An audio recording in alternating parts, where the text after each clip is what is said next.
അയല പൊരിച്ചതുണ്ട്, കരിമീൻ വറുത്തതുണ്ട്, കൊടംപുളിയിട്ട് വെച്ച നല്ല ചെമ്മീൻ കറിയുണ്ട്.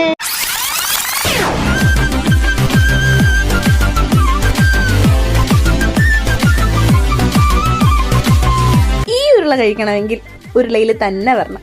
അതെ ഗൈസ്, നമ്മൾ ഇന്നുള്ളത് കലൂർ കത്രിക്കടവ് റോഡിലുള്ള ഉരുള റെസ്റ്റോറന്റിലാണ്. നല്ല ഇലയിലെ ഊണ് കഴിക്കണമെന്നുള്ള ആഗ്രഹമായാണ് നമ്മൾ ഇന്നിവിടെ വന്നത്. ഇവരുടെ ഇലയിലെ ഊണിൽ വരുന്നത് നല്ല കടുമാങ്ങ അച്ചാറ്, കോവയ്ക്ക ഫ്രൈ, കോവയ്ക്ക മെഴുക്ക് വരട്ടി, അവിയല്, പിന്നെ 4 കൂട്ടം ഒഴിച്ചു കറികൾ വരുന്നുണ്ട്.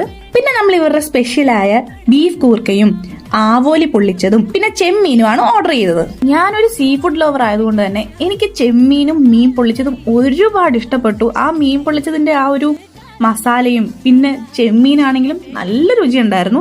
ബീഫ് കൂർക്കയാണെങ്കിൽ നോർമൽ ഉള്ള ബീഫ് കറിയേക്കാൾ ഒരു ഡിഫറെന്റ് ടേസ്റ്റ് ആയിരുന്നു. ബീഫ് ഇഷ്ടമുള്ളവർക്ക് എന്തായാലും ഇഷ്ടം.